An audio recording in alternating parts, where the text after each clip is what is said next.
여러분 안녕하십니까? 광주 MBC 뉴스데스크입니다. 오늘부터 광주와 전남 지역에서도 일반 시민들을 대상으로 코로나19 백신 접종이 시작됐습니다.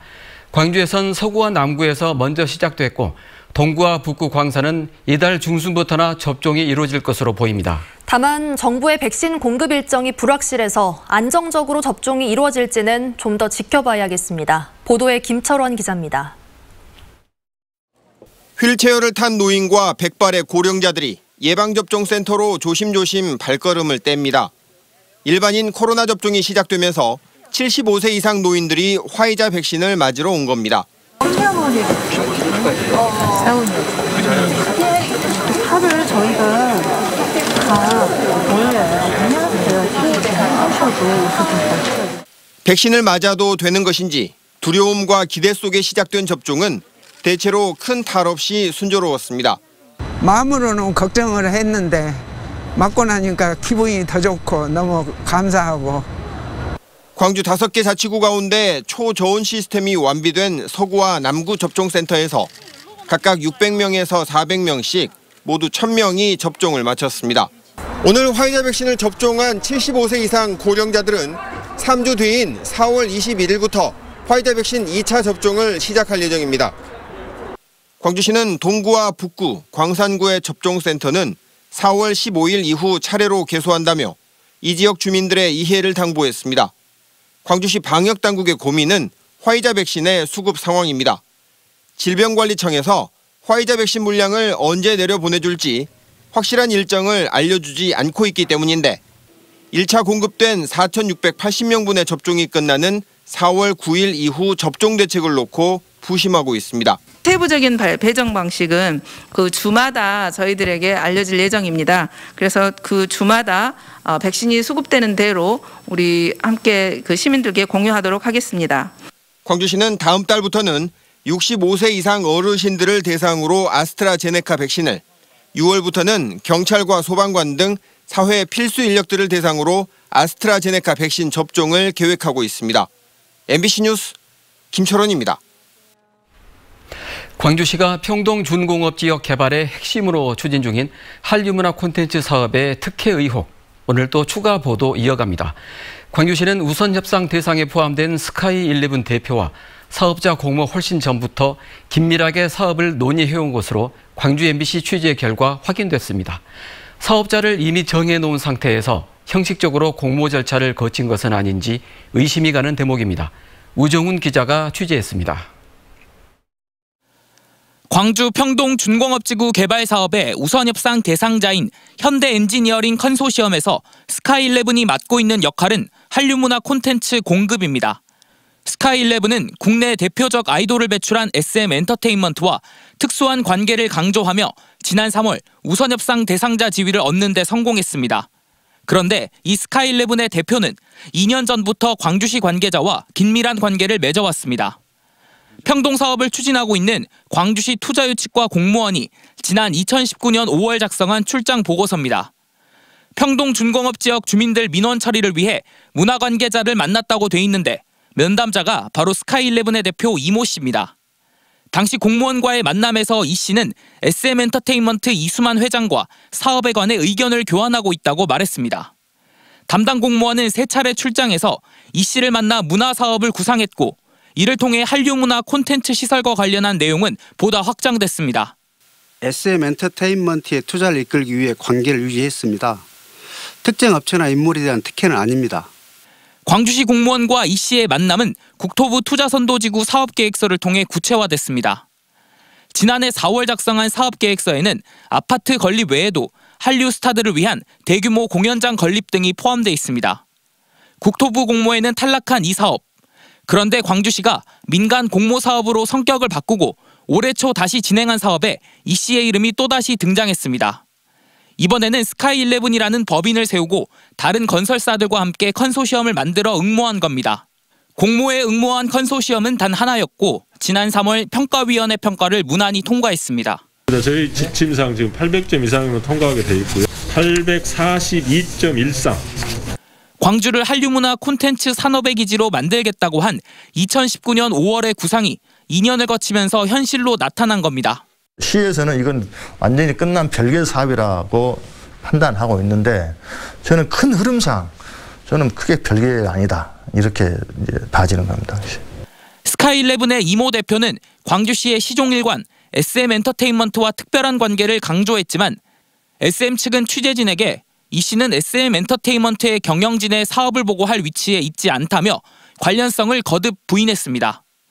한류문화 콘텐츠 사업 추진을 기정사실로 하고 공모 작업을 요식행위로 한 것은 아닌지, 한류문화를 내세운 아파트 건설 사업인 것인지 의혹이 확산하고 있습니다. MBC 뉴스 우종훈입니다. 무늬만 축구 전용구장이라는 오명을 얻은 광주FC 전용구장이 광주시 의회에서도 따가운 질타를 받았습니다. 적지 않은 예산이 들어갔는데도 편의시설과 관람석은 형편없는 수준이고 안전성 문제도 심각한 것으로 지적됐습니다. 이계산 기자가 보도합니다. 프로축구 시즌이 개막한 이후 광주FC 구장에는 2,000명 안팎의 관중이 몰려들고 있습니다. 코로나19로 티켓 예약이 제한적인 상황에서 사실상 매진 사례를 기록하고 있는 것입니다. 이렇게 팬들의 관심은 높아졌지만 졸속으로 건립된 축구장은 두고두고 비난의 대상이 되고 있습니다. 앙상한 철제 구조물이 노출돼 있는 8,000석 규모의 가변형 관람석은 안전성 문제로 불안감을 키우고 있습니다. 다른 구장의 가변석과는 달리 관람석의 양상한 골격이 그대로 노출되어 있습니다. 덧붙여 탈부착식 가변석인 만큼 구조적인 안정성이 크게 흔들릴 수 있다는 이야기가 나오고 있습니다. 지난해 건립 당시에도 가변형 관람석의 안전성 문제로 공사가 1년 가까이 늦어졌지만 좌석 곳곳이 안전사고에 노출돼 있습니다. 광주시는 5년 전 120억 원의 예산을 세워 전용 구장 건립을 추진했고 땜질식 예산 추가를 통해 시설을 보완했지만 여전히 낙제점을 받고 있습니다. 화장실과 매점 등 편의시설 역시 턱없이 부족한 상황이고 잘못된 설계 탓에 경기를 볼 수 없는 관람석도 생겨났습니다. 과연 이게 1년도 안 된 경기장이라고 누가 생각을 할 수 있을지, 이게 과연 시민들의 편의를 위한 경기장으로고 누가 생각을 할 수 있을지 의문입니다. 전국에서 가장 안전한 도시를 만들겠다는 광주시. 무늬만 전용구장으로 전락한 축구장에서 광주FC 팬들은 올 한 해 불안감을 안고 경기를 볼 수밖에 없게 됐습니다. MBC 뉴스 이계상입니다.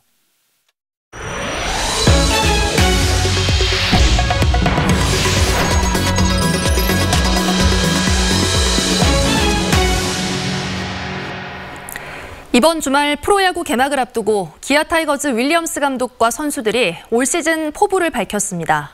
윌리엄스 감독은 시즌 목표를 가을 야구 진출로 잡았고 2선발로 낙점된 슈퍼루키 이의리 선수는 부담감을 즐기고 있다고 말했습니다. 보도에 송정근 기자입니다. 롯데와의 시범 경기에서 5이닝 무실점 호투로 눈도장을 찍은 이의리 선수. 묵직한 직구뿐만 아니라 체인지업과 슬라이더도 안정되면서 윌리엄스 감독은 이의리 선수에게 2선발을 맡기는 다소 파격적인 결정을 내렸습니다. 오히려 부담감을 지금 즐기고 있어서 더 좋은 결과가 나올 것 같습니다. 제가 이제 운 좋게 승리하게 되면 이제 스타트를 좋게 가져가는 거니까 이제. 브룩스와 맹덴의 원투펀치 선발 라인과 최영우와 김선빈 등의 타격 라인을 구상한 윌리엄스 감독은 이번 시즌의 최대 고민은 부펜진이라고 밝혔습니다. 어린 선수들의 구위는 좋지만 경험 부족 등의 문제가 마음에 걸려 밤잠까지 설치고 있다는 겁니다. 약점으로 지목되고 있는 타격에 있어서는 선수들의 기량이 향상됐고 팀 스피드도 높아졌기 때문에 크게 걱정하지 않아도 된다고 팬들을 안심시켰습니다. 그러면서 키플레이어로 김호령을 꼽았습니다. It's going to be an everyday process for him and for us to keep him as competitive as we can at the plate.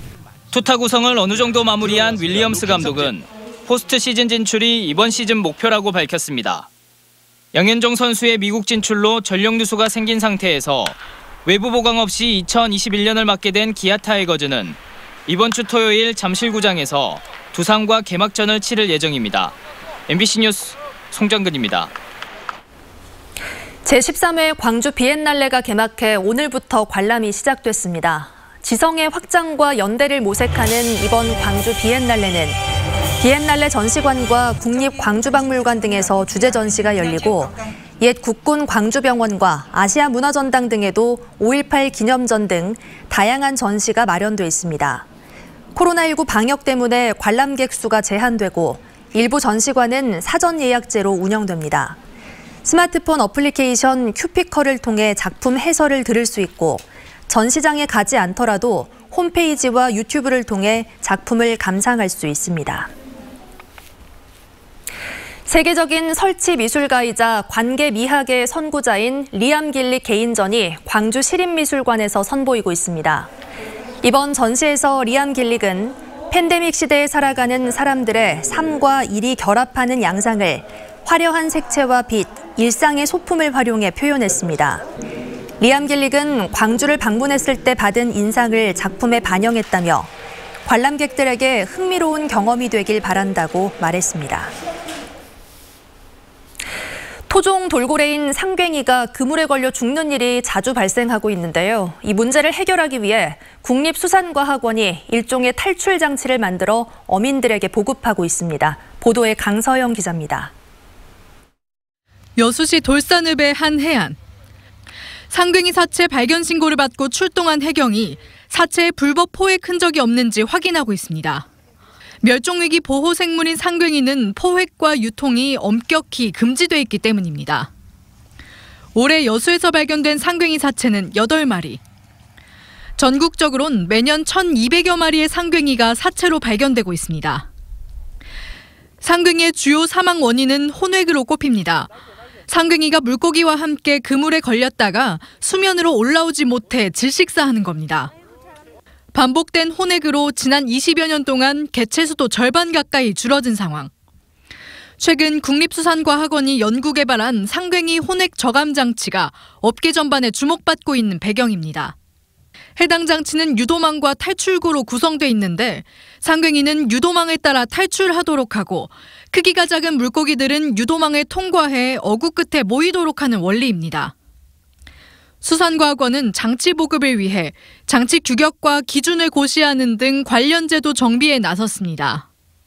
탈출 장치가 보급이 활성화된다면은 안강망 어구에 들어온 상괭이가 대부분 빠져나갈 것으로 생각됩니다. 현재 장치 부착은 의무사항이 아니기 때문에 어민들의 자발적인 참여가 관건인 상황. 해양수산부는 어민들이 부담 없이 상괭이 보호에 동참할 수 있도록 탈출장치 부착 비용을 지원하고 있습니다. 새로 개발된 해양 포유류 혼획 저감장치 보급을 통해 상괭이 사망 문제가 개선될 수 있을지 관심이 모아지고 있습니다. MBC 뉴스 강서영입니다. 더불어민주당 전남도당이 부동산 투기 의혹을 받고 있는 정연복 광양시장에 대한 당 차원의 직권조사를 요청했습니다.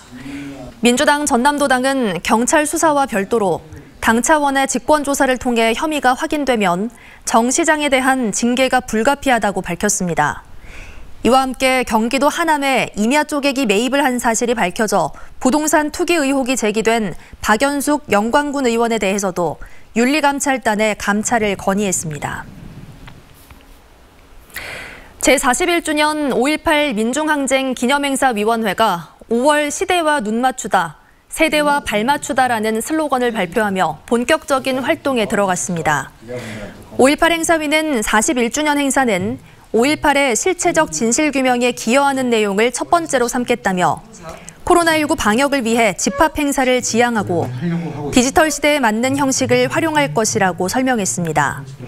지난해 취소됐던 전야제는 올해는 추진하는 것으로 가닥을 잡았고 다만 시민 난장 등의 행사는 취소하기로 했습니다. 한국에너지공대 특별법을 정부가 정식 공포함에 따라 대학 개교 준비가 더 속도를 내게 됐습니다.